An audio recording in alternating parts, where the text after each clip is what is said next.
I'm a god, not the god, or at least I don't think. No, but for real, I'm definitely no god. That's just a quote from a movie. Uh, but find out, why is this dude crazy guy talking about being a god?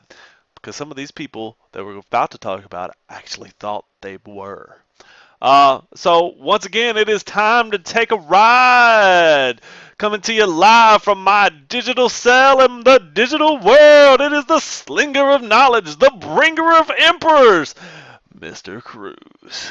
All right, so let's get to it. We're going to be talking about the Julio Claudian emperors during this segment. Starting off with my favorite emperor of all time. You know, Rome is my favorite um, point in history.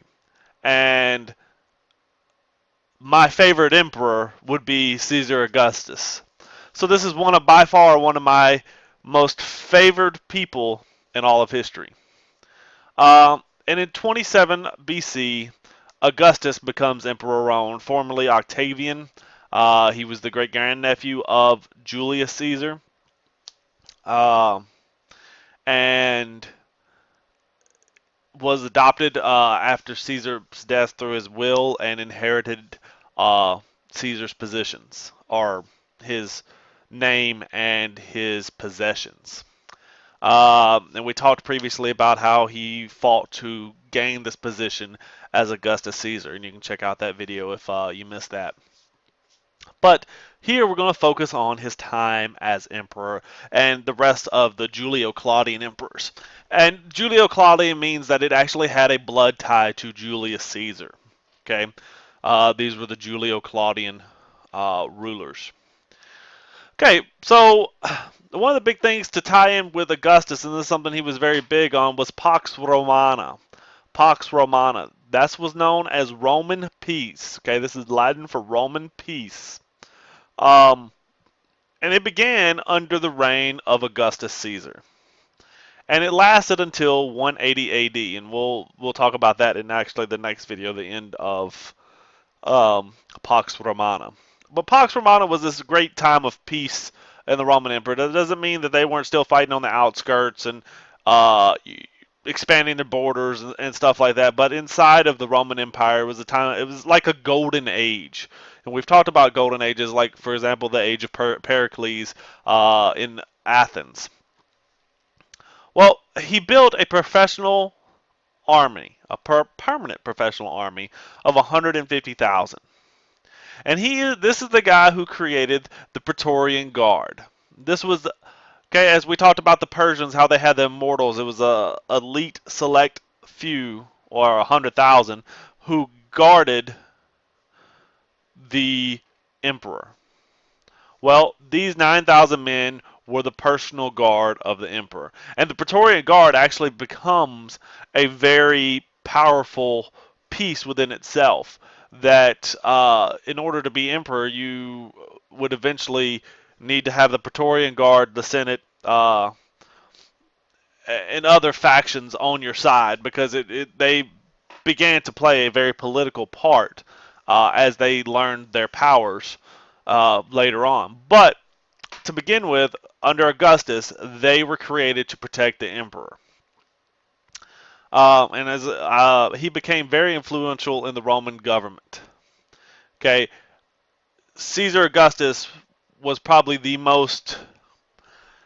Julius Caesar was probably one of the best generals Rome ever had. Caesar Augustus was probably the best politician Rome ever had.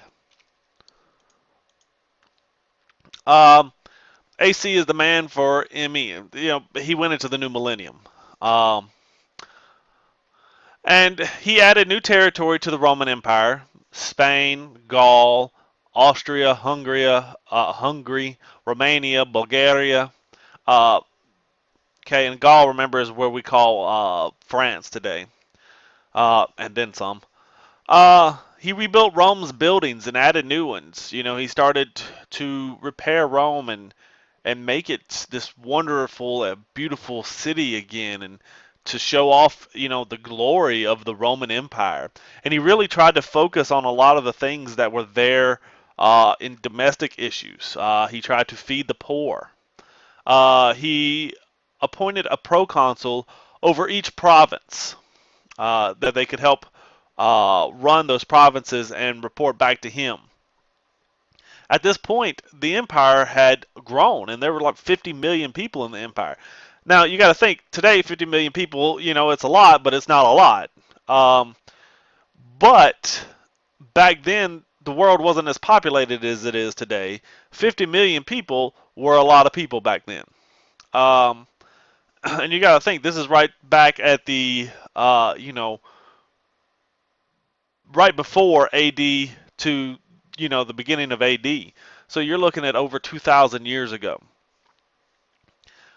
He made tax collector a government job so that the taxes could be collected and be put to uh, use in order to help solve some of these domestic problems. He was big on reforming the legal system to make it much more fair. He, throughout his time, did a lot of great things for Rome, and he knew how to play the Senate to get the Senate to follow him and do everything. He kept, hinting that, yeah, he was giving them power, but the people kept pushing power upon him, and, they really wanted him to rule everything. And so he made sure to, make the people happy and really try to fix a lot of issues. Um, and he died in 14 AD. After his death, he was made a god. Okay? And this would become a custom for all Roman emperors. After they die, they were made gods. And it was actually the official religion of the Roman Empire for a time being, uh, was to worship the emperors. Uh, they weren't really gods while they were alive. Well, there was one who thought he was, but after they died, they were made gods, and you were to worship them. They didn't really forbid you from worshiping other people, other religions. Later on, they had some specific things against certain religions, like Christianity, and we'll get into that. But the main focus, the main was to worship these fallen emperors. Well, to take his place was Tiberius, and Tiberius was Augustus's stepson. Tiberius was very different from Augustus. Okay, he was like the opposite of Augustus, and he was emperor from 14 AD to 37 AD. And he had been trained to take Augustus's place. Uh, he was not a very social or well-spoken individual. And he owes a lot of his position to his mother, who was married to Caesar, and or to Augustus, and she constantly was pushing for Tiberius to take this place uh, and rule as emperor. Um, and by 26 AD, he had had enough of all the politicalness and stuff, and he exiles himself to the Isle of Capri, where he kind of lives out in his own little crazy world. And we're not going to get into how crazy this guy really was. Um, but he exiles himself out there and has some people ruling in his stead, really. They would report to him occasionally and stuff. But there was treachery, and a lot of people, they did try to betray him and kill him, and he had people killed. And so, this is one reason that he went into this exiles to get away from all of this. Uh, and in 37 AD, he dies. Well, Caligula. Caligula was the grandson of Augustus. He was the son of Gaius Caesar, who had been previously killed. Uh, and some blame Tiberius' mother for that. In 37 AD to 41 AD, Caligula was emperor of Rome. Uh, Caligula was also, or is known as Caligula, Little Boots, uh, because his dad would march him out there. In the military, he had his own little outfit as a military soldier as a little kid, and the soldiers and stuff, all lovingly called him Little Boots, Caligula. Uh, and so that stuck with him. And he started out as a very good emperor, did very well, but um, several years into his rule, he was struck by an illness.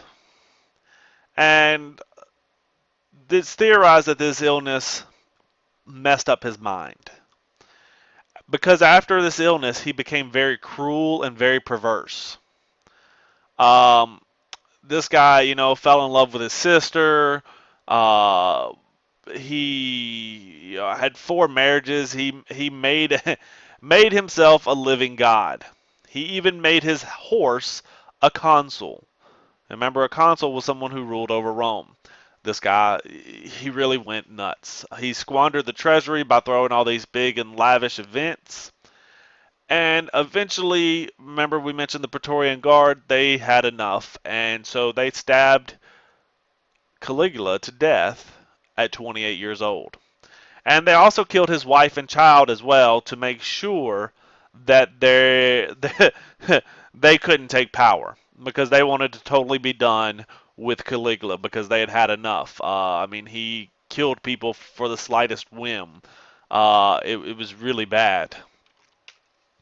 Well, they made Caligula's uncle, Claudius, uh, the new emperor. And they thought it was a joke because Claudius had an infirmity. He had a stutter, and he wasn't all physically right. Uh, but he did have a strong claim to the throne. He was Caligula's uncle, lived with Drusilla's grandson. He was related both to Julius Caesar and Augustus Caesar.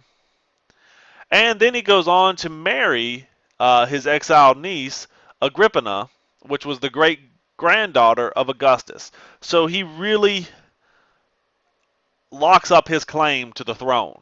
Out of all people alive, he has more claim to the title of emperor through his blood ties to Augustus and Julius. And he actually wound up being a fairly good emperor. Claudius turned Rome around after Caligula's rule. People had lost faith in the empire at this point, or the emperor at this point. But Claudius brought it back. He even invaded and captured Britannia at the time. So Claudius did a lot of great things. And if you ever want to watch more and learn more about these Julio Claudian, there's a great series out there called I, Claudius, and a lot of it's on YouTube, or you can buy the videos or whatever, rent them somewhere. But it gives you, now granted it is fictional, but it also has some really cool stuff, and you get to see kind of what some of the life was, a lot of the treachery going on in between. So that's called I, Claudius, and it's told from Claudius's perspective. But he was a good emperor, and he adopts Agrippina's son, Nero. And he makes Nero his heir over his own children at Agrippa's bequest. And at 64, Claudius dies of poison mushrooms. So, again, not another non-natural death from one of the Julio Claudian emperors. Then comes forth Nero. He was emperor 54 AD to 68 AD. He was 17 years old when he was crowned emperor. He was the stepson of Claudius, the great-grandson of Augustus, the great-great-grandnephew of Julius, and he married his stepsister, who was the daughter of Claudius. Again, the first 5 years were great. And a lot of people attribute that to his mother actually running the show. His mother and his wife. But after the first 5 years, Nero actually changed. He got fed up with it. His mother and his wife really lost kind of control of him. So he killed them both. He spent the treasury. This is when the Great Fire of Rome happens in 64 AD. and people were said to hear Nero fiddling away as it burned down. They blamed the Christians for the fire, uh, and his new wife and child died, leaving him no heir. And people kept trying to kill him. Kind of like they did Claudius. Caligula. I mean, they got tired of another bad emperor, so they were going to kill him off. And after getting away from another rebellion, Nero kills himself. And this ends the Julio Claudian emperors, and we get into a whole nother set of emperors coming up. So tune in next time for the highlights of some more emperors. Until then, deuces!